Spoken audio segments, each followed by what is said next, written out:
Alhamdulillahirabbil alamin. Nahmaduhu wa nasta'inuhu wa nastaghfiruh wa na'udzubillahi min syururi anfusina wa min sayyiati a'malina may yahdihillahu fala mudhillalah wa may yudlil fala hadiyalah amma ba'du.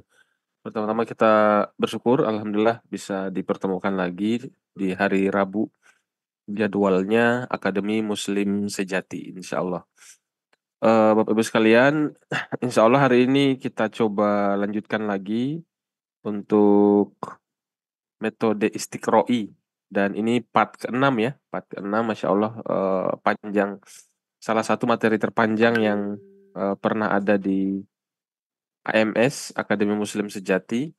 Oleh karena itu diharapkan fokus ya, karena ini 6 bagian, semoga poin-poinnya tetap dapat dari setiap contoh yang diberikan oleh gurunda kita, bisa kita ambil benang merahnya antara contoh satu dengan contoh yang lain, yaitu menunjukkan seperti apa pola atau bangunan berpikir daripada metode istiqroi itu sendiri, termasuk dalam menyusun dalil-dalil yang memang metodenya diperlukan cara-cara yang istiqroi ini gitu ya. Salah satunya adalah wajibnya terkait dengan khilafah. Nah, insya Allah hari ini akan coba kita lanjutkan, namun sebelumnya informasi sejenak dulu. Untuk yang baru bergabung, ahlan wa sahlan. Perkenalkan, saya Ali Akbar Al-Butoni, kemudian ada rekan saya juga namanya Mas Rahmat ya, untuk kemudian mensupport semua tools dan fasilitas terkait dengan kelas online kita ya. Insya Allah di AMS ini kita mengusung tagline untuk menyongsong kembalinya peradaban Islami. Kemudian reminder ya, sudah pertengahan bulan lagi, untuk yang belum menunaikan komitmennya silakan bisa di reakat lagi barangkali komitmennya kalau memang ada perubahan, apakah itu perubahan ditambah atau mungkin disesuaikan ya silakan saja. Intinya untuk yang berkomitmen jazakumullah khairan karena sudah membantu ya, mempermudah keberlangsungan program kita. Yang baru mau atau mungkin insidental ya boleh langsung ke QRIS yang ada di layar ya, agar kita bisa saling support terkait dengan pengadaan program kita ini, karena memang ini jangka panjang ini ya, sampai 3-4 tahunan ke depan insya Allah. Kita sudah masuk ke sub bahasan yang kedua, syariah, kelas syariah di metode istiqroi, sudah di pertengahan berarti. Masih ada tarjih, masih ada tatbikul hukmi, masih ada dalil-dalil syariah yang qot'i, yang zonni, sampai kaidah-kaidah fikih, fikih aulawiyah, kemudian keagungan syariah Islam dan seterusnya. Nah, batch 9 besok pertemuan ketiga ini, kalau masih mau ikut masih bisa insya Allah ya. Untuk yang semester 1 falsafah ekonomi Islam, kita belajar makro di sana. Seperti apa seharusnya negara itu mengatur sumber daya yang ada ya. Termasuk pagar yang ternyata sangat panjang 30 km itu mestinya bagaimana itu diatur ya, dengan cara-cara yang Islami. Insya Allah semuanya sangat berkeadilan, mensejahterakan dan memakmurkan seluruh rakyat. Kenapa? Karena masing-masing punya aksesnya ya, untuk kemudian mengakses sumber daya alam yang ada. Ada yang memang itu ranahnya individu, nggak boleh diganggu gugat oleh swasta asing, apalagi konglomerasi di sana tidak boleh masuk sama sekali.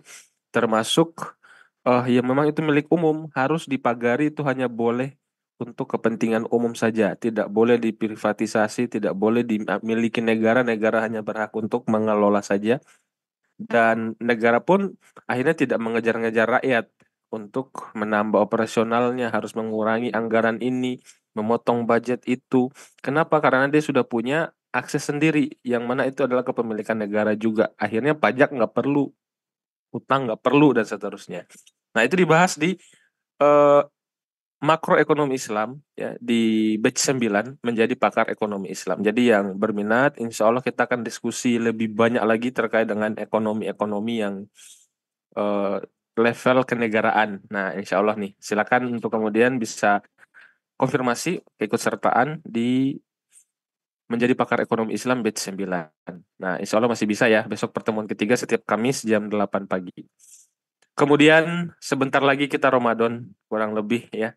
Masih ada 5 seat ya, masih ada 5 seat. Kemarin ada perubahan dari 30 seat kita tambah 5 seat lagi, jadi masih tersedia 5 seat yang berminat untuk itikaf bareng di Masjidil Haram. Kalau kita bandingkan dengan travel-travel yang lain, mungkin bisa 40-an ke atas harganya. Tapi ini kita ambil konsep umroh mandiri. Alhamdulillah negara Saudi sudah mengizinkan umroh mandiri, jadi kita pakai konsep umroh mandiri saja agar lebih murah. Tentunya akan ada perbedaan ya, umroh mandiri dengan umroh dengan travel. Kalau umroh mandiri nanti lebih banyak ya kita terlibat mengurusi semua hal notabene dengan sendiri, meskipun ada hal-hal yang kita urus bersama, kita urus berjamaah dan akan dibimbing langsung oleh gurunda kita nih. Ya, jadi hari-hari terakhir Ramadan, insya Allah kita sudah di Masjidil Haram, kita sholat Id di sana, kemudian 3 Syawal lah, baru kemudian kita ziarah ke makam baginda kita Nabiullah Muhammad SAW. Ini kesempatan yang sangat langka ya Bapak Ibu sekalian. Masih ada 5 seat. Silakan kalau mau di booking langsung satu keluarga boleh. Karena banyak yang bawa keluarga nih. Ya, alhamdulillah gurunda kita juga insya Allah akan membawa keluarga sekaligus pembimbing di Ahwat. Kalau ada kesempatan juga barangkali anak-anak beliau juga bisa ikut. Dan masih banyak lagi ya yang sudah mendaftar dengan keluarga. Ada yang suami istri, ada yang bawa anak-anak juga, ada yang satu tim, satu perusahaan ya. Ini kemudian bisa menjadi momentum yang sangat istimewa barangkali kita Idul Fitri di Masjidil Haram. Dan insya Allah mendapatkan malam Lailatul Qadar juga di sana. Nah, itu barangkali informasi pagi hari ini yang perlu kita sampaikan. Insya Allah segera kita mulai kelasnya. Ya, alhamdulillah sudah 40-an. Ya, semoga bisa bertambah lagi. Nah, gurunda kita juga sudah standby. Assalamualaikum Ustadz. Waalaikumsalam warahmatullahi wabarakatuh. Alhamdulillah ada di studio 1 Ustadz ya. Sehat-sehat selalu nih insya Allah berarti. Insya Allah. Insya Allah. Baik Ustadz, untuk efektivitas waktu barangkali bisa langsung dimulai part ke-6 metode Istiqroi. Tafadhal Maskur Ustadz. Baik, terima kasih. Assalamualaikum warahmatullahi wabarakatuh. Waalaikumsalam. Waalaikumsalam warahmatullahi wabarakatuh. Alhamdulillahirabbil alamin. Wassalatu wassalamu ala asrofil anbiya'i wal mursalin. Sayyidina wa maulana Muhammadin wa ala alihi wa sahbihi ajma'in amma ba'd. Bapak Ibu dan saudara-saudara sekalian yang dirahmati Allah, alhamdulillah kita bisa bertemu kembali dalam majelis yang mulia ini, yaitu Akademi Muslim Sejati. Tadi sudah disampaikan, kita masuk materi yang sangat panjang, sampai berapa ya, 6 apa 7? 6 atau 7 sesi, yaitu membahas metode Istiqroi. Dan pembahasan metode Istiqroi memang sederhana, singkat, yaitu metode istinbat hukum yang bertingkat ya. Jadi dari dalil-dalil khusus atau dari hukum-hukum juz'i kemudian diistinbat untuk memperoleh hukum yang bersifat kuli. Ini yang disebut metode Istiqroi. Oleh karena itu, yang panjang adalah contoh-contohnya ya. Kita menyiapkan 3 contoh. Yang pertama, bagaimana metode Istiqroi itu untuk menghasilkan ta'arif syar'i. Jadi ada 2 hukum kuli yang penting. Yang pertama adalah ta'arif syar'i, yang kedua adalah kaidah fikih. Nah, untuk ta'rif syar'i sudah kita bahas. Yang pertama adalah ta'rif ijarah atau definisi ijarah. Kemudian yang kedua adalah hukum kuli yang berkaitan dengan wajibnya infisal dalam kehidupan khusus maupun kehidupan umum bagi laki-laki dan perempuan. Jadi seharusnya kehidupan laki-laki dan perempuan itu dipisah, atau wajib infisal dan haram ikhtilat. Ini sudah kita bahas. Dan yang paling panjang adalah yang terakhir hukum khilafah. Karena panjang karena ada dua yang dibahas, yaitu menyangkut ta'rif khilafah itu apa. Yang kedua, wajibnya hukum khilafah. Baik, semoga ini adalah pembahasan terakhir dari wajibnya khilafah. Kita langsung masuk ke materi. Kita sudah sampai kepada hukum juz'i yang kelima, yaitu ijma' sahabat. Nah, ternyata para sahabat berijma' tentang wajibnya mengangkat khalifah. Ini disampaikan oleh Imam Al-Haytami diantaranya ya. Imam Al-Haytami menyatakan anna sahabata ridwanullahi alaihim ajma'u ala anna nasbal imami ba'da inqiradil zamanin buwati wajibun. Bal ja'aluhu ahammal wajibati haitsu istighallu bihi an dafni Rasulillahi sallallahu alaihi wasallam. Jadi menurut Imam Al-Haytami, beliau menuliskan anna sahabata ridwanullahi alaihim, bahwasanya seluruh sahabat, kalau ijma' berarti seluruh sahabat ridwanullahi alaihim ajma'u, telah bersepakat, telah berijma' ala anna nasbal imami, bahwasanya mengangkat imam. Nah, yang dimaksud imam ini adalah khalifah ya. Ba'da inqiradi zamanin nubuwati, setelah berakhirnya masa kenabian, wajibun, hukumnya wajib. Nah, ini penyimpulannya dari ijma' sahabat. Jadi nanti ada pembahasan khusus berkaitan dengan dalil-dalil syar'i ya. Nah, salah satu dalil syar'i yang qat'i itu ijma' sahabat. Dan kedudukan ijma' sahabat itu menjadi dalil syar'i yang ketiga. Nah, itu nanti ada pembahasan khusus ya. Jadi dalil syar'i yang qat'i itu hanya 4. 1. Al-Quran, 2. Al-Hadis, 3. Ijma' sahabat, dan yang keempat qiyas ya, al-qiyas. Nah, ternyata seluruh sahabat itu sepakat berijma' bahwa mengangkat khalifah atau imam pengganti nabi itu hukumnya wajib. Nah, kelanjutannya apa? Ja'aluhu ahammal wajibati.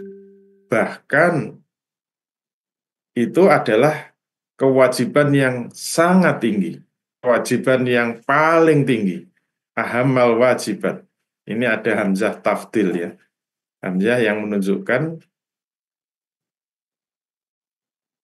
derajat paling tinggi ya.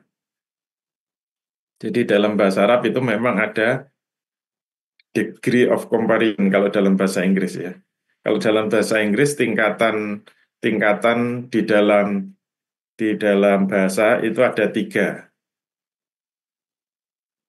Jadi misalnya ada tingkatan yang biasa itu baik, kemudian lebih baik, dan paling baik. Ada good, itu baik, kalau lebih baik itu better, kemudian paling baik itu best. Tapi kalau dalam bahasa Arab itu 2 tingkatan.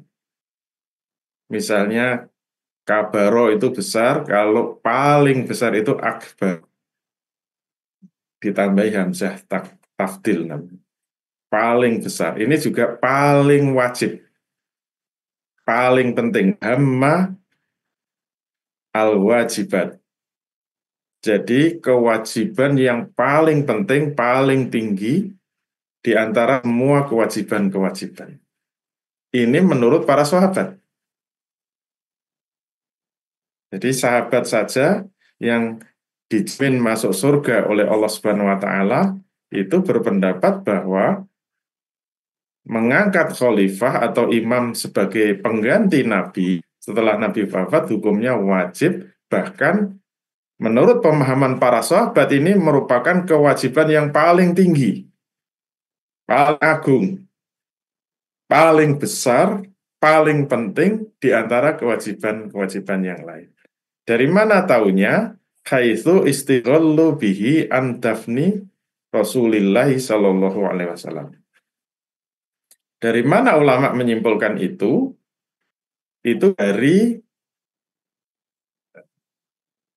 kesibukan dari seluruh sahabat untuk menunda penguburan, menunda kewajiban menguburkan jenazah manusia paling mulia di seluruh jagat raya.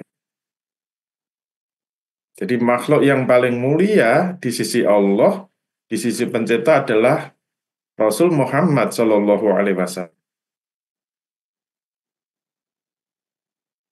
Padahal Rasul selalu mengingatkan bahwa menguburkan jenazah itu wajib disegerakan.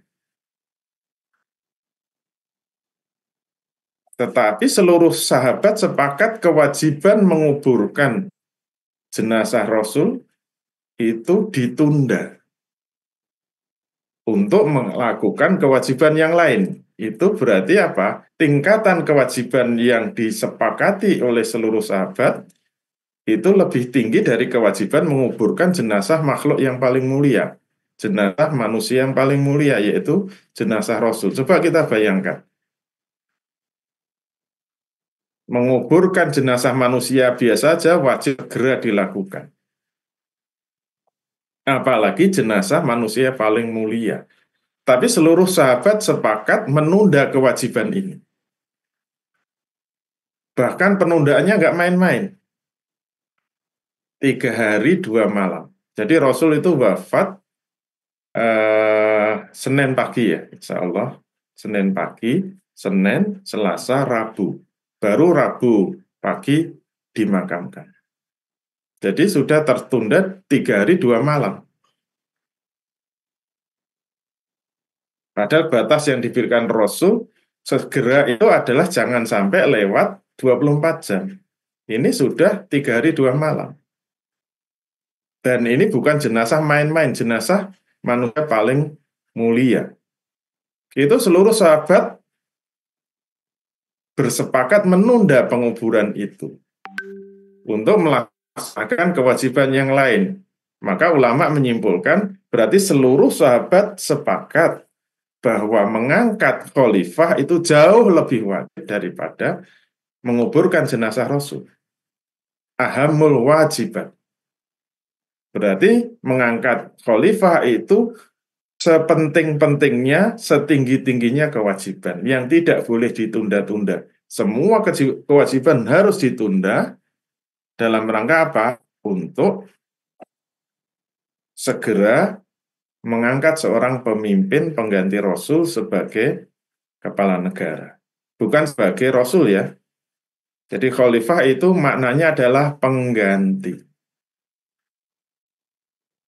Makanya kemarin ramai mengatakan Rasul tidak pernah memerintahkan, Rasul tidak pernah memberi contoh untuk mendirikan khilafah. Ini kan agak aneh ngomong kayak gitu. Menunjukkan tidak paham sama sekali. Rasul tidak pernah memberikan contoh mendirikan khilafah. Ya tentu saja. Karena khilafah itu maknanya pengganti. Khalifah maksud saya. Khalifah itu pengganti. Masa Rasul itu mencontohkan untuk mengangkat pengganti sementara beliau masih hidup. Ya pengganti itu setelah beliau wafat. Makanya disebut khalifah secara bahasa ya. Bukan makna secara syar'i. Khalifah makna bahasanya pengganti. Pengganti Rasul sebagai kepala negara, bukan sebagai nabi. Nah ini difahami dan diistimbat oleh seluruh sahabat sebagai dalil syar'i, yaitu ijma' sahabat, istimbatnya apa? Kesimpulan hukumnya adalah wajib, bahkan kewajiban yang tinggi. Makanya para ulama kemudian mengistilahkan pengangkatan khalifah itu tajul furud, mahkotanya kewajiban. Jadi kalau ada banyak kewajiban, maka yang paling tinggi atau mahkotanya itu adalah mengangkat khalifah. Itu tajul furud. Berarti kalau kekhilafan tidak ada, maka kewajiban-kewajiban yang banyak, bahkan saya sering menghitung 90% kewajiban itu akan runtuh, tidak bisa terunaikan, tidak bisa diamalkan kalau tidak ada khalifah. Termasuk untuk melindungi saudara kita yang sebenarnya cuma menghadapi Yahudi yang secuil itu ya istilahnya. Yahudi yang jumlahnya cuma 7 juta itu, kenapa nggak bisa mengatasi itu? Karena tidak ada khalifah. Semua disekat-sekat dengan nation state ya, disekat-sekat dengan negara bangsa, sehingga tidak bisa membela saudaranya yang di luar dari negaranya. Padahal berulang kali kita mengatakan bersatu, kita teguh, bercerai, kita runtuh. Apa artinya ucapan-ucapan itu? Ketika ada seruan untuk menyatukan kaum muslimin, malah ditentang bisa-bisa. Yang menentang persatuan umat Islam itu kan anteknya penjajah. Karena yang menginginkan terpecahnya umat Islam itu adalah penjajah. Jadi yang membuat kita, kenapa kita dengan Malaysia itu akhirnya beda negara? Padahal agama kita sama, ras kita sama, bahkan mungkin sukunya juga sama. Kenapa harus berbeda? Yang menggaris itu siapa? Penjajah. Jadi Kalimantan dibagi dua, ada Kalimantan yang Indonesia dan ada Kalimantan yang Malaysia, itu digaris. Atas dasar apa? Ya pokoknya peta digaris gitu aja. Penjajah yang membuat. Makanya ada kota di daerah Kalimantan itu yang terbelah jadi dua, bahkan rumah itu ada yang ruang tamunya itu Malaysia, sementara ruang tidurnya itu Indonesia. Satu rumah itu terbelah jadi dua. Yang punya satu, tapi ruang tamunya itu masuk Malaysia, ruang keluarga dan ruang dapurnya itu Indonesia. Jadi pemisahan itu atas dasar apa? Atas dasar penjajah. Sehingga kita tidak bersatu. Maka kita tidak bisa melindungi saudara-saudara kita yang dijajah. Karena itu dianggap di luar kewenangan negara tersebut. Termasuk ketika kita mau haji, mau umroh seperti sekarang ini, yang sudah diprogramkan tadi, kita ke sana juga harus izin, harus bawa paspor, harus bayar visa. Bayar visa untuk mendatangi masjid, Masjidil Haram. Sekarang pertanyaannya, Masjidil Haram itu milik siapa? Apakah milik bangsa Arab Saudi, atau milik umat Islam? Kalau Masjidil Haram itu milik umat Islam, kenapa kita datang ke sana harus bayar visa? Seperti orang asing. Bahkan kemarin banyak haji yang diusir karena tidak ada visa hajinya.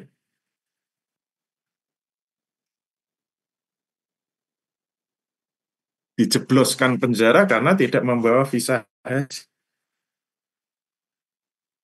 Pertanyaannya itu, masjid milik siapa? Coba bayangkan kalau di kompleks kita ada masjid, kita datang harus bayar, harus bawa visa, padahal itu masjid-masjid kita. Nah, itulah yang terjadi. Makanya, para sahabat ya, ini nggak main-main. Seluruh sahabat sepakat bahwa mengangkat khalifah itu hukumnya wajib. Sepakat seluruh sahabat. Nah, ini ada penjelasan dari Imam Asy-Syarqosi, ini lebih tegas lagi ya.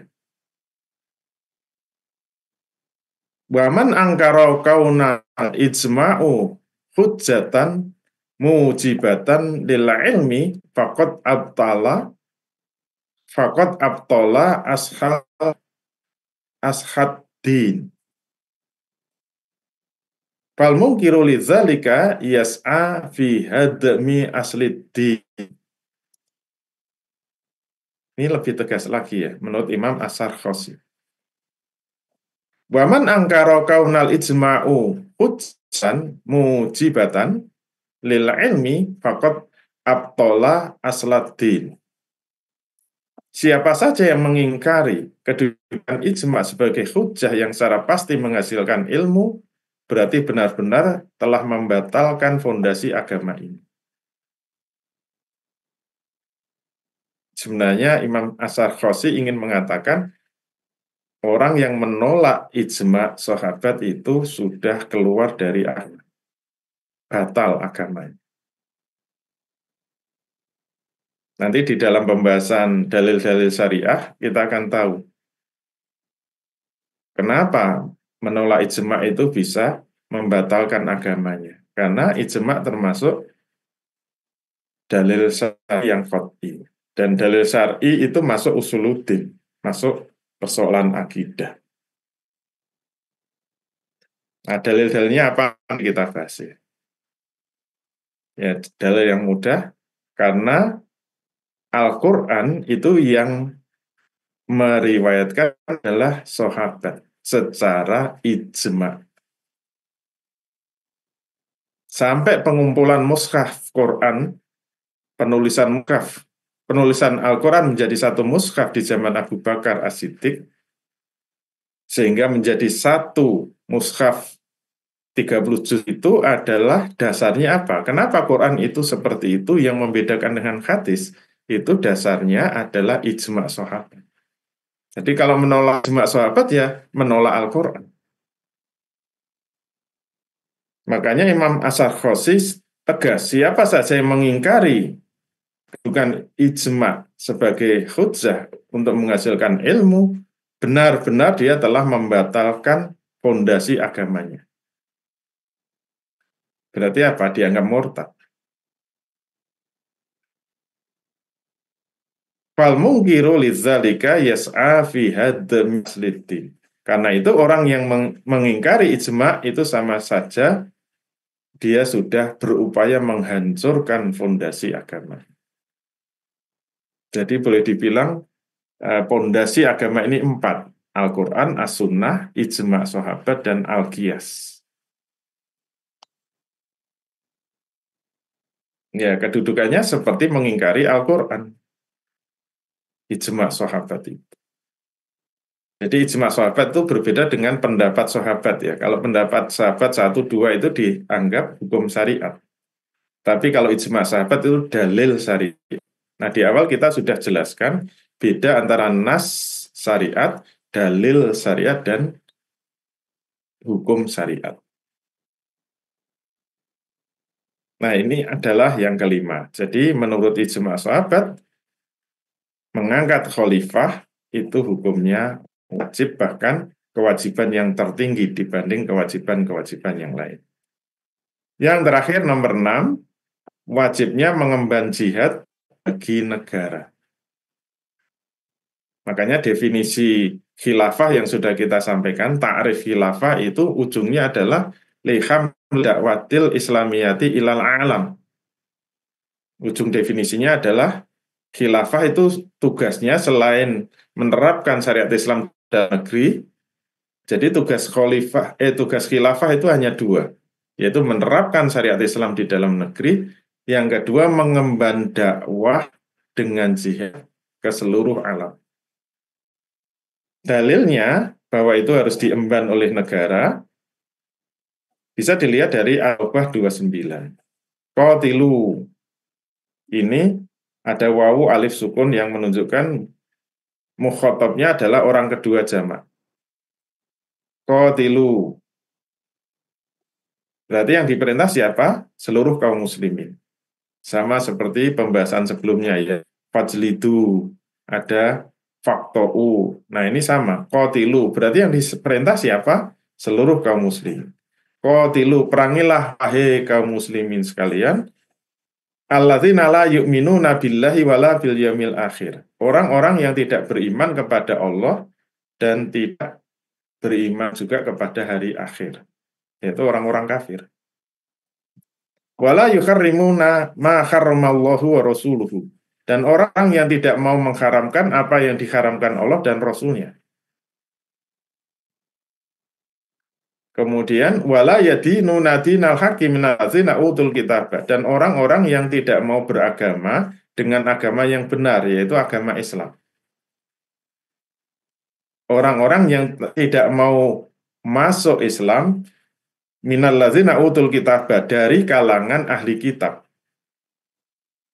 Ahli kitab itu ada dua, yaitu Yahudi dan Nasrani. Hatta yu'tul jizyata, sampai mau membayar jizyah. Kita tahu yang wajib menarik jizyah itu hanya negara, tidak ada penarikan jizyah swasta. Yang berhak menarik jizyah adalah negara.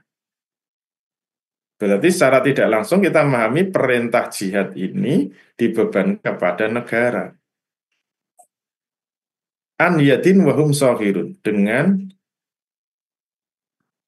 patuh dan mereka dalam keadaan tunduk.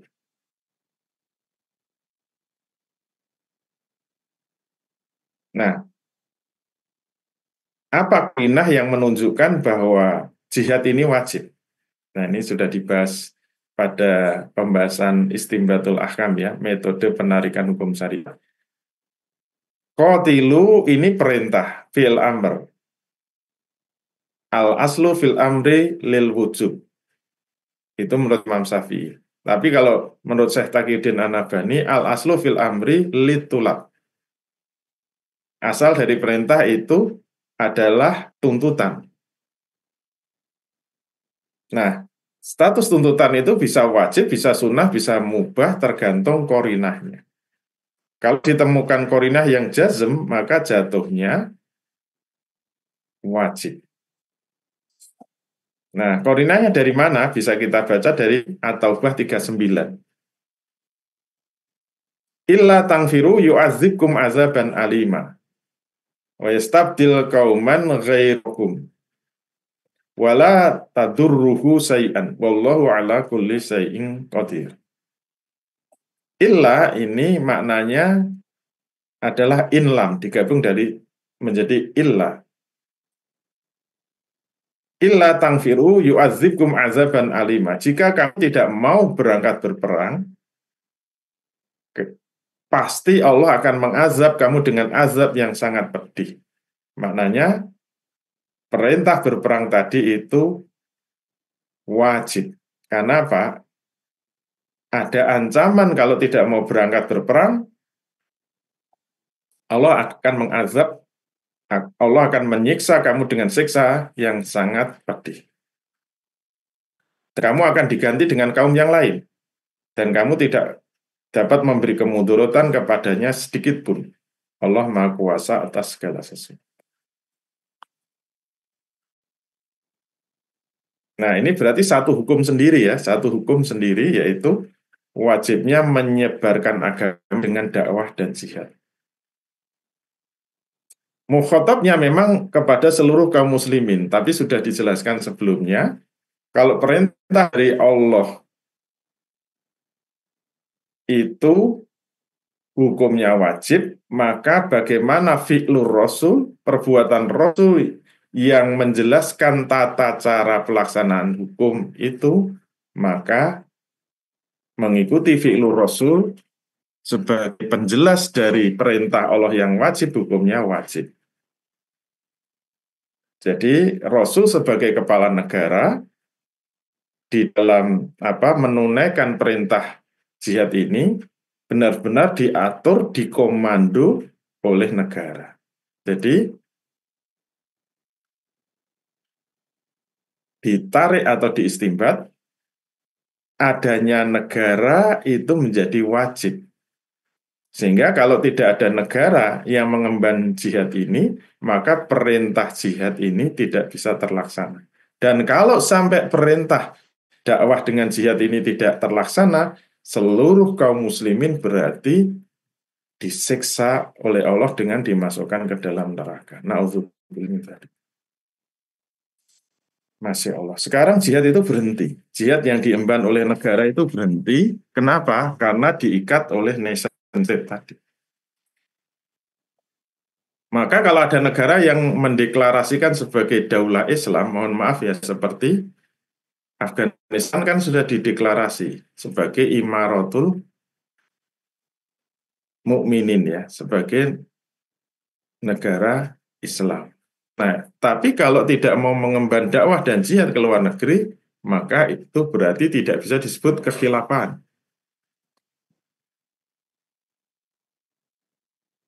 Sekarang tidak ada. Kemarin Syam berhasil menggulingkan Bashar Assad, tapi langsung dideklarasi sebagai negara Syam. Dan tidak boleh menjadi khilafah. Kalau Syam menjadi negara khilafah, maka selesai urusan Palestina selesai. Israel akan disikat habis. Tapi buru-buru langsung dikerangkeng, boleh menjadi negara Islam asal hanya untuk Syam saja. Hanya untuk Afghanistan saja, tidak boleh keluar. Karena kalau sampai keluar menjadi khilafah. Karena salah satu takrif khilafah itu hamli dakwatil islamiyati ilal an. Tugas utama khilafah yang kedua adalah mengemban dakwah dengan jihad ke seluruh alam semesta. Jadi kalau nggak ada jihad, umat manusia dunia ini tidak ada yang mendakwai, dia bisa mati dalam keadaan kafir, masuk neraka selama-lamanya, tidak ada yang menyelamatkan. Karena umat Islam sekarang sibuk dengan urusannya sendiri-sendiri. Sekarang jadi orang Islam itu mimpi pertama apa? Menjadi kaya raya, hidup sejahtera, nanti biar banyak sedekah, banyak ibadah, sering umroh. Yang dipikir pertama itu. Tidak ada misi untuk menyebarkan Islam ke seluruh penjuru dunia. Beda dengan dulu Muhammad Al-Fatih. Ketika masih dalam kandungan aja ibunya terus mengelus-elus perutnya dan diajak ngomong terus itu bayi yang ada dalam kandungan. Ibu harap kamu nanti akan menaklukkan Konstantinopel. Langsung berhadapan dengan Konstantinopel. Terus didoakan supaya anaknya menjadi penakluk Konstantinopel. Sekarang nggak ada. Kalau ibu mendoakan ya, semoga kamu jadi orang kaya raya. Syukur pejabat tinggi, duitnya banyak. Kalau korupsi nggak ketangkap, nah doanya. Nah, perintah jihad itu diperkuat dengan hadis Nabi. Hadis riwayat Imam Bukhari ya. Ini hadis sahih. Anna Rasulullah sallallahu alaihi wasallam qol umirtu an uqatilan nasa hatta yasadu an la ilaha illallah wa anna muhammadar rasulullah wa yuqimus sholata wa yu'tuz zakata fa iza fa'alu zalika asammu minni dima'ahum wa amwalahum illa bihaqqil islam wa hisabuhum 'ala Allah. Bahwasanya Rasul sallallahu alaihi wasallam telah bersabda, umirtu, sesungguhnya aku diperintahkan an uqatilan nasa untuk memerangi semua manusia. Nah, ini mau diartikan apa? Senada dengan dalil Quran tadi, aku diperintahkan Allah untuk memerangi semua manusia sampai kata yasadu an la ilaha illallah wa anna muhammadar rasulullah. Sampai mereka mau bersaksi bahwa tidak ada ilah kecuali Allah dan bahwasanya Muhammad adalah utusan Allah. Wa yuqimus sholata, kemudian dia mau menegakkan sholat, wa yu'tuz zakata, dan mau membayar zakat. Faiza fa'alu zalika, kalau mereka mau melaksanakan itu, asamu minni dima'ahum wa amwalahum, maka akan terjaga darah dan hartanya, akan aku jaga. Jadi dijamin keamanan darah dan hartanya. Illa bihaqil Islam. Kecuali kalau ada hak Islam yang mengharuskan nyawa atau hartanya diambil. Misalnya dia murtad, sudah masuk Islam kok murtad, ya nggak mau bertobat, diingatkan 3 kali, maka kalau tetap tidak mau masuk Islam kembali, harta dan jiwanya tidak ada perlindungan, menjadi halal, tidak haram lagi. Jadi seluruh harta dan jiwa orang yang sudah bersyahadat itu haram, dilindungi oleh Rasul. Tapi kalau dia melanggar ketentuan Islam bisa menjadi halal, harta dan jiwanya diambil. Wa hisabuhum Allah. Dan semua perhitungan itu dikembalikan kepada Allah. Nah, dalil-dalil ini, poin 6 disimpulkan bahwa jihad itu wajib. Itu satu hukum. Jihad ofensif harus dipimpin oleh negara. Itu satu hukum. 1, 2, 3, 4, 5, 6 ini kalau diistimbat menjadi hukum yang kuli, yaitu wajibnya khilaf. Yang kalau tidak ada khilafah, maka semua hukum-hukum itu akan runtuh, tidak bisa diamalkan. Termasuk yang penting di sini adalah mengemban dakwah dengan jihad. Padahal hukumnya wajib, dan kalau itu tidak tertunaikan, seluruh kaum muslimin akan disiksa oleh Allah. Semoga bisa difahami. Sekian, semoga bermanfaat. Assalamualaikum warahmatullahi wabarakatuh. Waalaikumsalam warahmatullahi wabarakatuh. Baik, Waalaikumsalam alhamdulillah. warahmatullahi wabarakatuh. Jazakallahu khairan Ustaz untuk materinya hari ini. Barakallah. Insya Allah ya, sangat panjang sekali. Baik, silakan raise hand Bapak Ibu sekalian untuk yang mau bertanya langsung atau bisa diketik di chat agar nanti kita bacakan bersama kemudian dibahas bareng-bareng juga di sesi tanya jawab ini. Selanjutnya ada informasi lagi yang mau lewat ya Bapak Ibu sekalian. Untuk yang area Semarang dan Jawa Tengah, insya Allah tanggal 2627 ya, 2627 kita ada apa namanya? workshop ya, workshop sirkah insya Allah di sana 2 hari kurang lebih. Ini hari Rabu dan Kamis ya, Rabu dan Kamis 26-27 Februari. Berarti kurang lebih 1 mingguan lagi nih ya, yang mau ikut silakan bisa mendaftar, ketemu offline langsung di Semarang di Haris Hotel ya. Ini full 2 hari itu kita akan bahas fundamental atau basic daripada sirkah yang benar-benar praktis ini berarti. Bahas fundamental bisnis syariah, kemudian filosofi sirkah itu sendiri seperti apa, bukan sekedar akad tapi mindset bisnis yang berkah. Kemudian ada karakteristik dan kategorisasi akad-akad bisnis syariah. Nanti mana yang cocok kira-kira, karena kan untuk sirkah itu dia banyak kategorinya juga tuh ya, sampai 5 kategori. Kira-kira dengan apa yang menjadi goals-nya, apa yang menjadi plan bisnisnya, itu dia cocoknya menggunakan model bisnis sirkah yang mana. Begitupun nanti ada SBMC Contract Analysis, jadi kita akan praktek juga menganalisa akad-akad. Untuk itu nanti yang berminat ya silakan mendaftar atau bisa menghubungi admin, cara pendaftarannya seperti apa. Itu saja barangkali untuk informasi tambahannya. Kita masuk ke sesi tanya jawab. Sudah ada di kolom chat ya. Yang dari kolom chat dulu dari Pak BG nih. Kang BG. Ustadz, memahami ayat At-Taubah 29 berkait dengan surah Al-Baqarah 256, la ikraha fiddin dan seterusnya. Dalam At-Taubah 29 diperintah untuk memerangi orang-orang untuk masuk agama Islam. Sementara Al-Baqarah 256 dinyatakan tidak ada paksaan untuk masuk agama Islam. Ini mengaitkannya kira-kira bagaimana Ustaz? Pasnya. Iya, itulah sebabnya pentingnya as-sunnah ya. Jadi kalau kita hanya berpedoman pada Al-Quran, kita kalau mengamalkan pasti salah. Karena Quran itu ayat-ayatnya masih bersifat global, masih bersifat mujmal. Hati-hati, kalau kita ketemu satu ayat, dua ayat langsung diamalkan itu bahaya, tidak sah ya.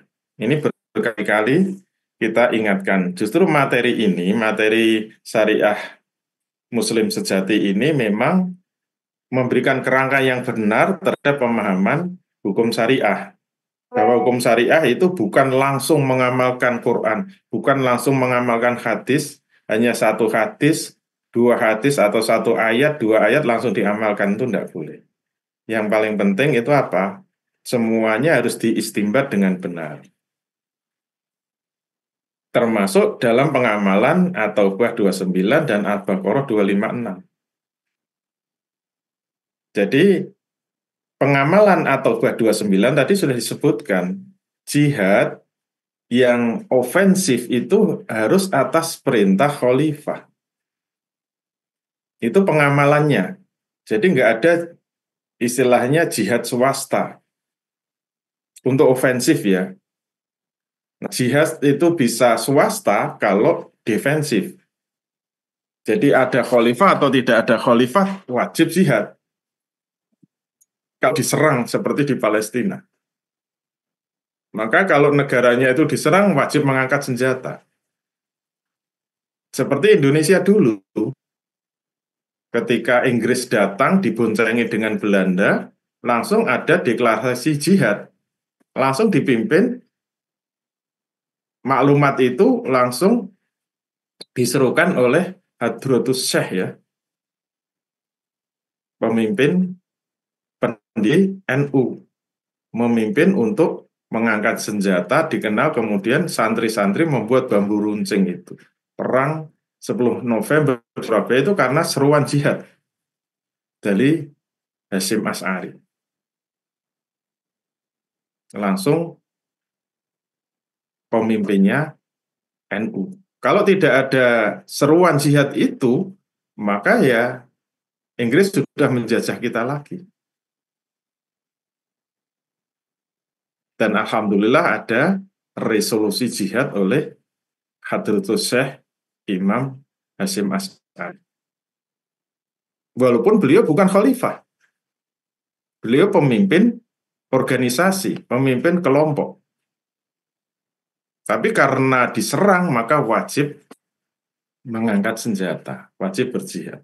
Tapi kalau ofensif itu, tata cara pelaksanaannya sudah dituntunkan oleh Rasul, harus atas perintah imam. Oleh karena itu harus difahami bahwa jihad yang ofensif atau hujumi ya dalam bahasa fikihnya, jihad hujumi, jadi jihad ada dua ya, jihad hujumi dan jihad difa'i. Kalau difa'i itu jihad defensif, kalau hujumi itu ofensif. Nah, tata caranya bagaimana? Dipimpin oleh kepala negara. Berarti yang dimaksud jihad atau Taubah 29 itu adalah G2G, dakwah negara kepada negara. Jadi dakwah itu bisa individu dengan individu, bisa diemban oleh kelompok, bisa diemban oleh negara. Jadi kita harus paham, subjek dakwah itu ada individu, ada kelompok, dan ada negara. Kalau individu dan kelompok tidak boleh menggunakan senjata. Tidak boleh. Dakwah dengan jihad tidak boleh untuk individu dan swasta. Kok swasta? Kelompok. Tapi kalau negara itu boleh. Nah, dakwah yang diemban oleh negara itu tentu saja kepada negara. G2G ya. Berarti memerangi apa? Memerangi suatu negara itu yang diperangi siapa? Yang diperangi adalah rejimnya, yang diperangi penguasanya. Maka tata cara mengirimkan pasukan jihad itu benar-benar dituntunkan oleh Rasul. Itu nggak boleh ngawur ya. Kalau sampai ngawur itu jihadnya bisa dibatalkan. Dan ini sudah dirumuskan dalam fikih. Kalau Rasul memberi tuntunan, caranya berjihad itu gimana? Dulu ketika memberikan petunjuk kepada Khalid bin Walid sebagai panglima jihadnya, kalau kamu berangkat dengan pasukan jihad, temui kepala negaranya. Bukan masuk wilayah langsung perang kayak gitu. Nggak ada ceritanya. Ini pasukan dakwah, bukan pasukan perang. Pasukan dakwah yang diiringi oleh pasukan perang. Supaya bisa masuk. Kalau nggak ada yang mendampingi pasukan perang, ya nggak bisa masuk. Maka yang dituntunkan oleh Rasul kepada Khalid gimana? Temui kepala negara, kemudian dakwai dia sampai dia puas. Dakwai dengan Islam. Seru dia untuk masuk Islam. Itu tata cara pertama. Harus didakwai dulu sampai paham Islam, kemudian diseru untuk masuk Islam. Kalau dia mau masuk Islam, maka darah dan hartanya semua dilindungi. Semua aman. Seluruh rakyatnya akan dilindungi. Itu tawaran pertama. Tawaran kedua, kalau tidak mau masuk Islam, nah ini baru berlaku Al-Baqarah 56. Tidak ada paksaan masuk Islam kan? La ikraha fiddin. Kalau nggak mau masuk Islam, nggak apa-apa. Nggak ada paksaan masuk Islam. Tapi wajib membayar jizyah. Tetap kafir nggak apa-apa. Namanya kafir zimmi. Kafir zimmi itu apa? Orang kafir yang tunduk kepada syariat Islam. Apa wujud ketundukannya? Membayar jizyah. Kalau dia mau membayar jizyah, tetap kafir tidak apa-apa, karena tidak ada paksaan masuk Islam. Dan hartanya dilindungi. Kalau tidak mau membayar jizyah, baru pilihan ketiga. Kata Khalid apa? Ketahui kamu akan menghadapi satu pasukan yang dia sangat cinta mati, menghadapi pasukanmu yang sangat cinta hidup. Belum ada ceritanya, perang antara orang yang pengen mati dengan pengen hidup itu dimenangkan yang pengen hidup. Makanya pasukan Khalid mengalahkan Kaisar Persia itu hanya dalam waktu 4 hari. Karena 1-2 ditolak, akhirnya ya berarti memilih ketiga. Padahal kita tahu perang Persia melawan Romawi 1000 tahun itu nggak ada pemenangnya, nggak ada yang kalah, gonta-ganti terus. Perang Persia Romawi 2 superpower, 1000 tahun perang itu terjadi. Tapi begitu Khalid datang, Persia hanya 4 hari selesai. Karena dia memilih yang ketiga. Nah, berarti harus dibedakan antara mendakwai negara dengan mendakwai individu. Mendakwai individu ya disampaikan secara lisan, nggak mau ya sudah. Individu nggak bisa ngapa-ngapain, nggak boleh ditodong dengan senjata. Kalau kita tidak paham bagaimana tata cara pelaksanaan perintah-perintah Allah dalam Quran, ya pasti akan muncul banyak, mohon maaf ya, kelompok-kelompok teroris itu. Nyerang kantor polisi, kemudian diledakkan pakai rompi, peledak, itu nggak ada ajarannya dalam Islam. Kalau individu atau kelompok nggak boleh pakai senjata. Dakwah itu pakai lisan. Yang boleh pakai senjata itu adalah negara dengan urutan kayak tadi. Kalau urutan tidak dilakukan, itu jihadnya batal.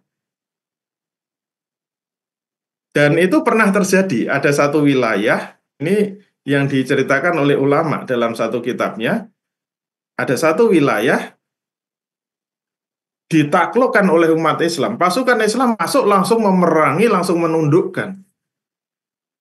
Akhirnya mereka pada masuk Islam. Setelah belajar Islam, dia tahu, oh ternyata menurut fikih Islam di dalam jihad itu harus ada urutannya. Tidak boleh langsung datang, langsung memerangi, itu salah. Harus diurutkan, harus didakwai dulu untuk masuk Islam. Kemudian kalau nggak mau tetap kafir, boleh asal bayar jizyah, baru diperangi. Lah ini dulu kok masuk ke sini langsung perang. Berarti panglimanya salah, diadukan kepada Qadhi. Panglimanya dipanggil, benar dulu masuk langsung perang. Iya, berarti kamu salah, jihadnya salah. Terus perintah dari Qadhi apa? Kamu harus keluar lagi dari negara ini. Kamu harus keluar dan mengulangi jihadnya. Sampai seperti itu Qadhinya. Kamu keluar, semua pasukanmu keluarkan. Harus diulangi. Itu penduduk di situ terheran-heran. Ternyata jihad itu ada yang salah tuh. Disuruh keluar, kemudian masuk lagi dan suruh mengurutkan tadi, harus didakwai. Terus baru tawaran kedua, ternyata masuk didakwai ya karena sudah pada masuk Islam. Itu membuat semua penduduk terkagum-kagum dengan Islam. Jadi perang aja ada aturan yang ketat. Itu benar-benar terjadi. Jadi kalau langsung masuk, langsung perang itu salah. Batal itu jihadnya, harus diulangi kalau batal. Nah ini caranya mempertemukan ayat-ayat yang nampaknya bertentangan. Dengan apa? Dengan penjelasan dari Rasul, baik secara qauliyah, fi'liyah maupun takririyah. Semoga kalau kita ikut materi syariah Muslim sejati secara utuh ya, itu bisa ketangkap. Itu ya, Allah alam. Alhamdulillah, baik. Insya Allah terjawab ya pertanyaan dari Pak BG tadi.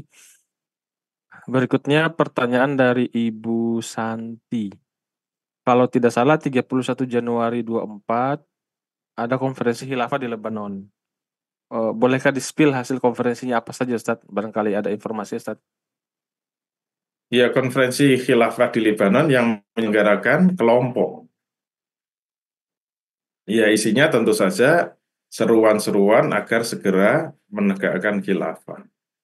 Itu bukan konferensi yang dilakukan oleh negara ya. Bukan utusan-utusan resmi negara, tapi itu utusan-utusan kelompok. Berarti itu salah satu bentuk seruan-seruan dakwah. Jadi dakwah itu kan bisa melalui Zoom seperti ini, bisa seminar, bisa konferensi, bisa juga khutbah, bisa juga ceramah, bisa juga dengan jalan-jalan kayak kemarin Masyiroh ya. Intinya sama, seruan-seruan yang semuanya bersifat pemikiran, bersifat lisan. Tidak boleh dengan kekerasan, tidak boleh dengan senjata. Dakwah itu untuk merubah pemahaman, merubah pemikiran.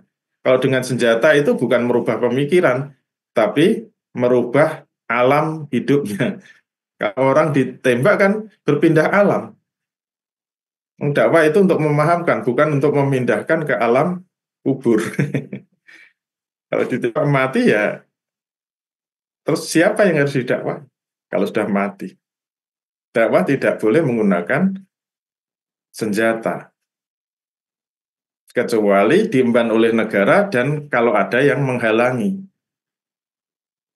Itu izin Allah seperti itu. Gitu ya, Allah. Baik, terjawab Bu Santi ya. Berikutnya dari Pak Edi Supriyadi, berarti untuk urusan konflik La'natullah Israel dengan Palestina ini harus jihad negara dengan negara ya, Ustaz? Tidak harus, tadi sudah kita sampaikan.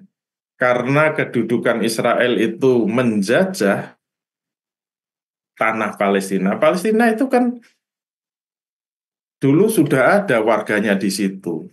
Orang Yahudi datang, itu entitas Yahudi datang menyerobot tanah mereka dan kemudian membuat negara yang namanya Israel. Kalau dalam keadaan seperti itu, hukumnya fardhu ain bagi seluruh rakyat Palestina untuk mengangkat senjata mengusir penjajah. Syukur kalau negara itu mesti lebih cepat. Jadi kalau Mesir mau ngusir Israel itu lebih cepat. Karena Hamas itu sebenarnya kelompok bersenjata. Dan itu hukumnya boleh. Tidak harus negara. Karena tadi jihad defensif kan. Dengan kelompok bersenjata saja mereka sudah kewalahan kan.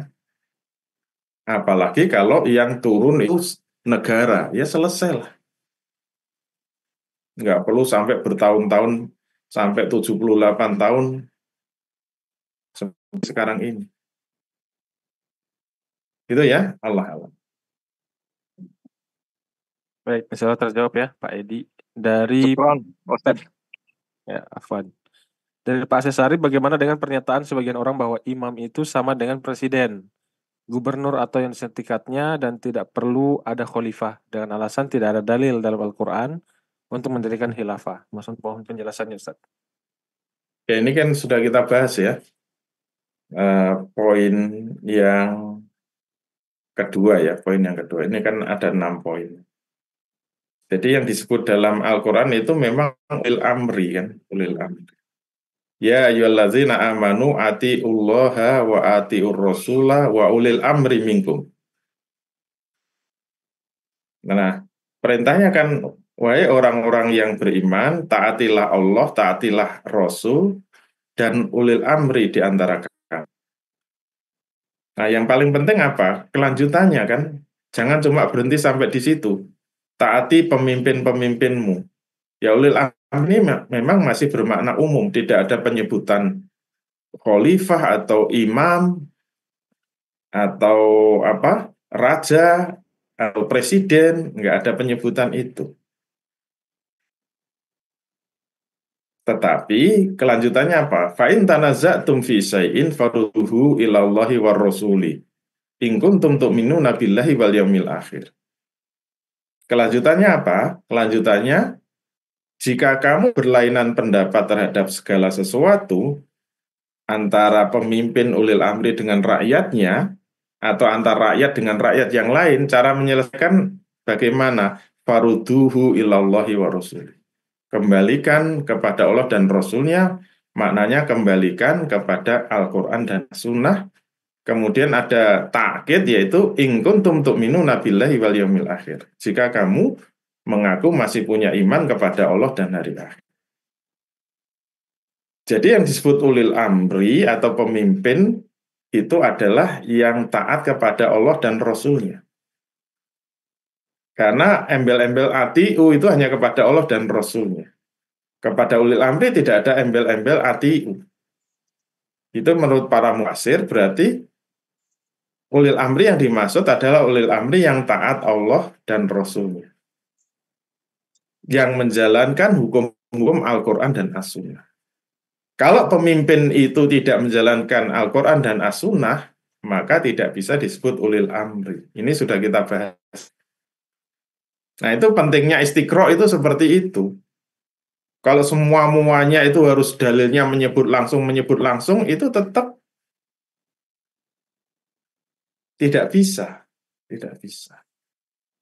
Disinilah kita perlu belajar metode istiqro. Gitu ya. Termasuk semua yang menyebut dirinya pemimpin itu perintah Allah apa? Fahkum bainahum bima anzalallah. Putuskanlah hukum di antara mereka dengan semua yang sudah diturunkan oleh Allah. Korinahnya apa? Wa malam yahkum bima anzalallah faulaika humul kafirun. Siapa saja yang tidak mau memutuskan hukum dengan apa yang sudah diturunkan oleh Allah, maka mereka pemimpin yang fasik, zalim, atau bahkan kafir.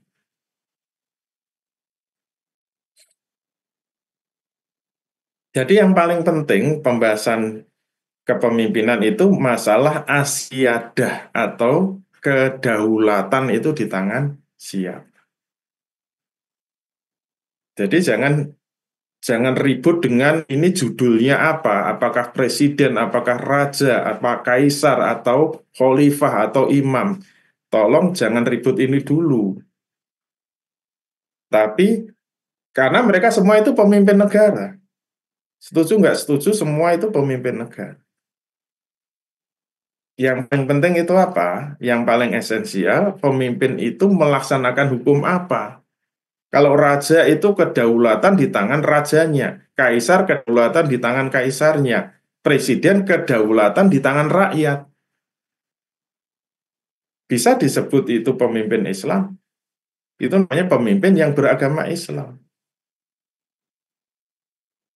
Buya Hamka dalam tafsirnya itu sampai mengatakan, siapapun pemimpin yang beragama Islam, walaupun dia agamanya Islam, walaupun dia masih sholat, tapi tidak mau menerapkan hukum syariat dalam negaranya, dia telah murtad dari Islam. Itu Buya Hamka di dalam menafsirkan tadi ayat wa ma lam yahkum bima anzalallah faulaika humul kafirun. Walaupun dia masih sholat. Itu kata Buya Hamka. Kalau dia iktikadnya menolak syariat Islam. Kalau ada iktikad menolak syariat Islam, dia telah murtad.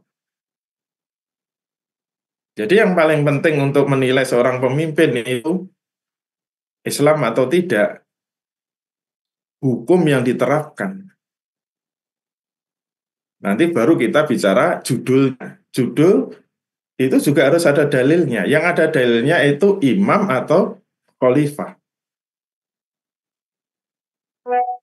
Itu jelas-jelas ada dalilnya. Kalau presiden tidak ada dalilnya. Jadi harus ada dalilnya juga. Tapi itu nomor 2. Nomor 1 tetap esensinya apa? Pemimpin itu Islam atau bukan tergantung hukum yang diterapkan. Itu ya Allah. Baik, insya Allah terjawab ya, Pak Asep. Berikutnya kita selingi dulu dengan interaktif langsung. Ada Ummu Hamdan. Silakan Ummu Hamdan. Assalamualaikum warahmatullahi wabarakatuh, Ustaz. Waalaikumsalam warahmatullahi wabarakatuh. Izin bertanya terkait dengan kondisi hukum gencatan senjata yang dilakukan oleh Israel dan Palestina saat ini. Jadi apakah akhirnya hukumnya sebenarnya haram, nggak boleh, karena seharusnya jihad defensif itu ya mempertahankan sampai titik penghabisan gitu, Ustadz. Itu yang pertama. Terus yang kedua, Ustadz, ketika ketiadaan khalifah ya, ketika hukum-hukum ukubat itu tidak bisa dilaksanakan secara sempurna, bagaimana solusinya ketika ada seseorang yang misalkan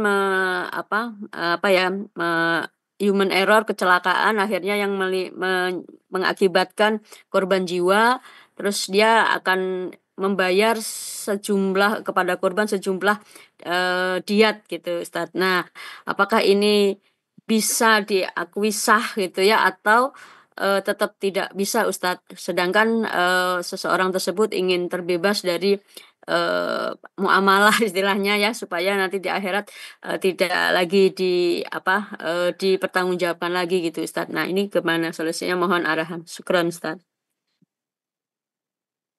Ya, Baik. Nah, masalah gencatan senjata ya.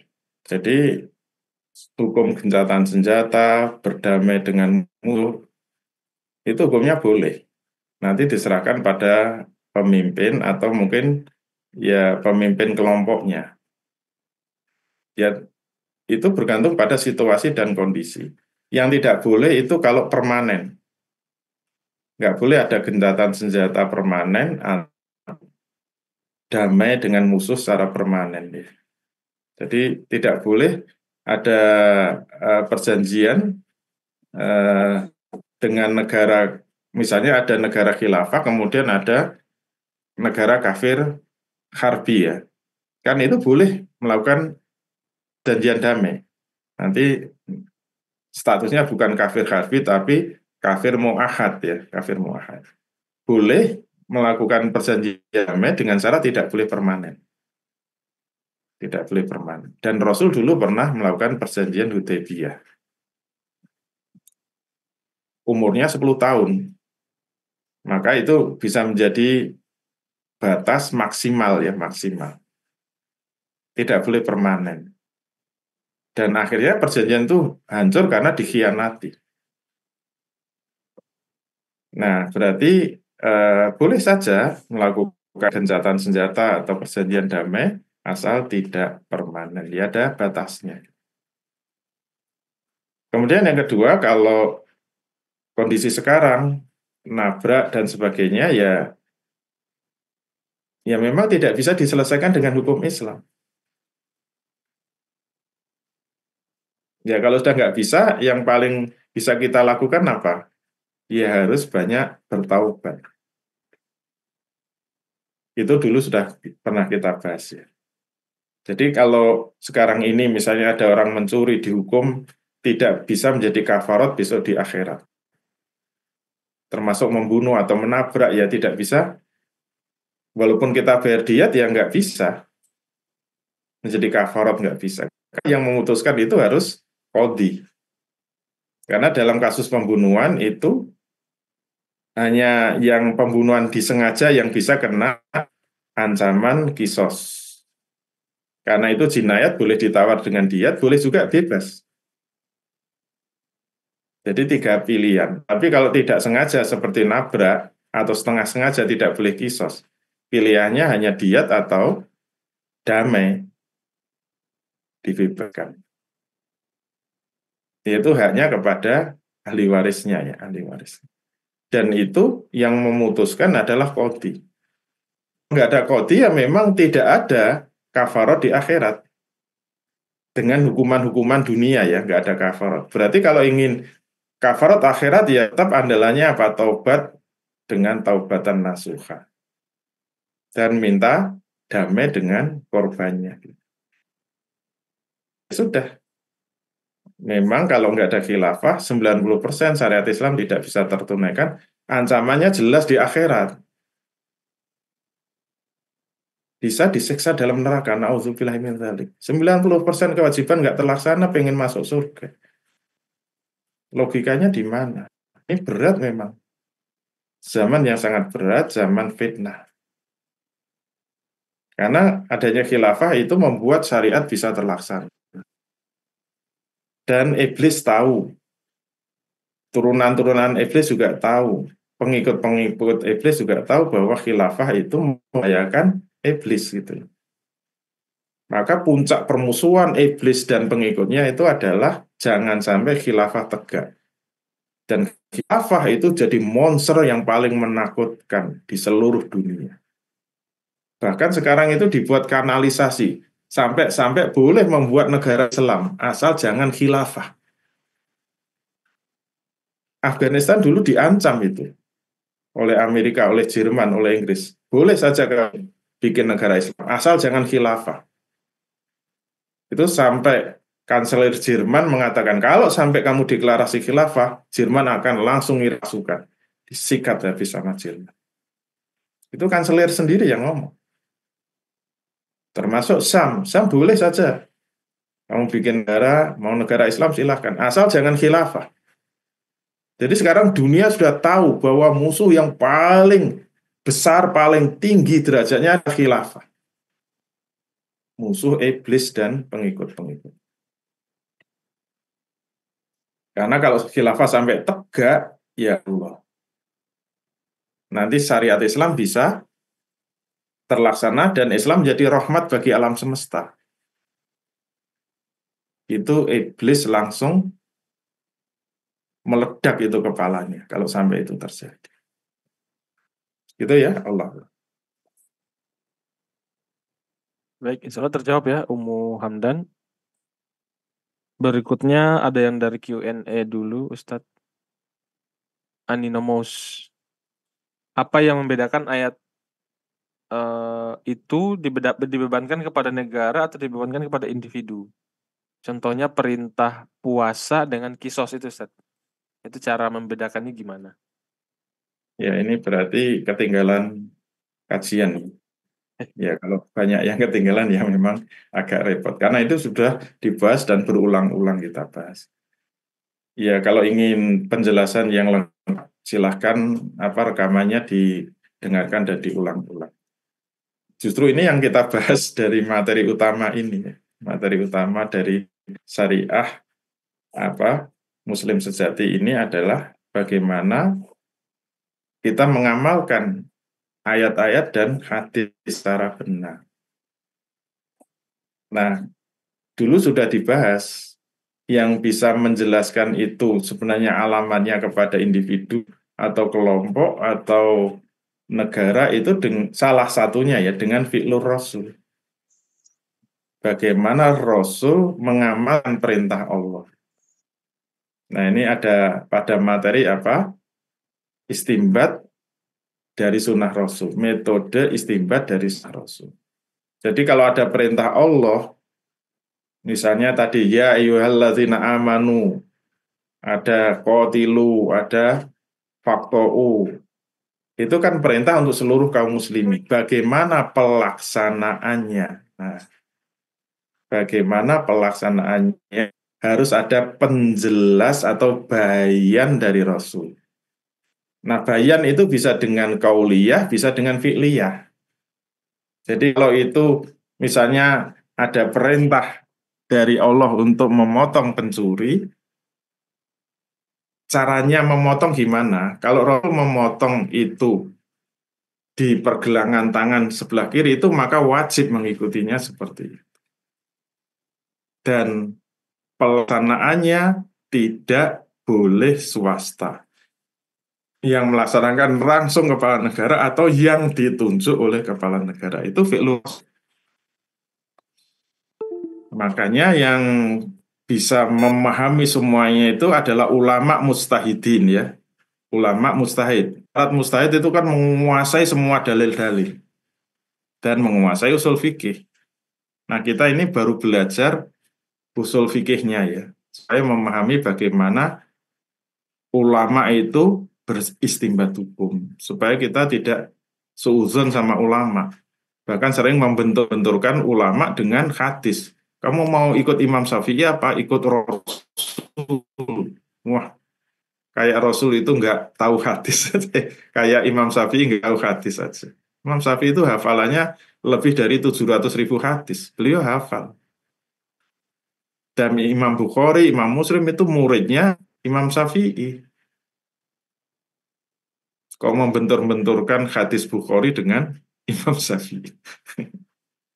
Ya ahli hadis dengan mustahid ya nggak level lah. Karena mustahid itu pasti menguasai hadis, menguasai Quran, dan menguasai usul fikih. Gitu ya, Allah. Baik, alhamdulillah. Semoga terjawab ya yang Anonymous. Kalau mau ambil rekaman, ada aksesnya, silakan bisa komitmen dulu saja ya. Kira-kira berapa komitmennya untuk bisa mendapatkan akses terus-menerus. Pertanyaan terakhir dari Ibu Hafso. Presiden Turki Erdogan sedang berkunjung di Indonesia, Ustadz. Apakah ada strategi politik ke arah sana untuk kembali menegakkan negara khilafah? Nah, itu pertanyaannya, Ustadz. Ya, sayangnya saya nggak diajak ketemu ya, jadi nggak tahu yang dibicarakan apa. Mau bicara menegakkan khilafah atau mau bikin proyek apa, ya kita nggak tahu. Ya, kita husnudzon aja, semoga pemimpin-pemimpin itu mendapat hidayah sehingga bersepakat untuk bersatu dan bersepakat untuk menegakkan khilafah. Kita bisa mendoakan, tapi tidak tahu isi pembicaraan karena tidak diundang atau kita belum mendapat bocorannya. Gitu ya. Baik, alhamdulillah semua pertanyaan sudah terjawab. Mungkin poin penting dari pertemuan hari ini, Ustadz, apa saja kira-kira? Baik, alhamdulillah untuk metode istiqro'i selesai ya. Walaupun sangat panjang, intinya sudah kita sampaikan di awal tadi, metode istiqro'i itu metode penarikan hukum syariat secara bertingkat ya. Dari dalil-dalil yang bersifat khusus, termasuk dari hukum-hukum syariat yang bersifat juz'i, dikumpulkan kemudian masih diistimbat lagi untuk menghasilkan hukum syariat yang bersifat kulli. Hukum syariat yang bersifat kulli ada dua, yaitu ta'rif syar'i dan kaidah fikih. Maka kita harus berpegang bahwa ta'rif syar'i itu sudah merupakan hukum syariat, sehingga bisa digunakan untuk menghukumi persoalan yang bersifat juz'i. Namanya tatbikul hukmin. Nanti insya Allah ada pembahasan khusus tentang tatbikul hukmin. Tapi sebelum itu kita membahas tarjih dulu ya. Boleh dikatakan materi istiqro ini puncak dari keilmuan istimbat hukum. Jadi istimbat hukum yang paling tinggi levelnya itu adalah istiqro'i. Kalau ada ulama yang bisa sampai beristimbat dengan metode istiqro'i, itu berarti ulama yang ilmunya sangat tinggi ya, sangat. Kita baru belajar metodenya ya. Saya sendiri bukan mujtahid, saya bukan ulama, tapi kita mempelajari bagaimana tata cara ulama menyimpulkan hukum supaya kita bisa tahu bahwa apa yang dihasilkan mujtahid itu adalah hukum syara yang bisa kita ikuti. Semoga bermanfaat. Mohon maaf kalau ada kesalahan kekurangan. Walafu minkum billahi taufiq wal hidayah. Assalamualaikum warahmatullahi wabarakatuh. Waalaikumsalam warahmatullahi wabarakatuh. Alhamdulillah, syukron jazakallah khairan Ustaz. Semoga sehat-sehat selalu dan bisa senantiasa memberikan bimbingan dan ilmu-ilmu terbaru untuk kita semua. Terima kasih juga Bapak Ibu sekalian yang sudah hadir di pertemuan hari ini. Ketemu lagi berarti sudah ganti topik baru ya, insya Allah di pekan depan. Dicatat jadwalnya setiap Rabu subuh jam 5.30 sampai jam 7-an insya Allah. Untuk hari ini kita cukupkan dengan membaca hamdalah dan doa kifaratul majelis. Alhamdulillahirrahmanirrahim. Subhanakallahumma bihamdik. Asyhadu an la ilaha illa anta astaghfiruka wa atubu ilaik. Billahi taufiq wal hidayah. Wassalamualaikum warahmatullahi wabarakatuh. Waalaikumsalam. Assalamualaikum warahmatullahi wabarakatuh.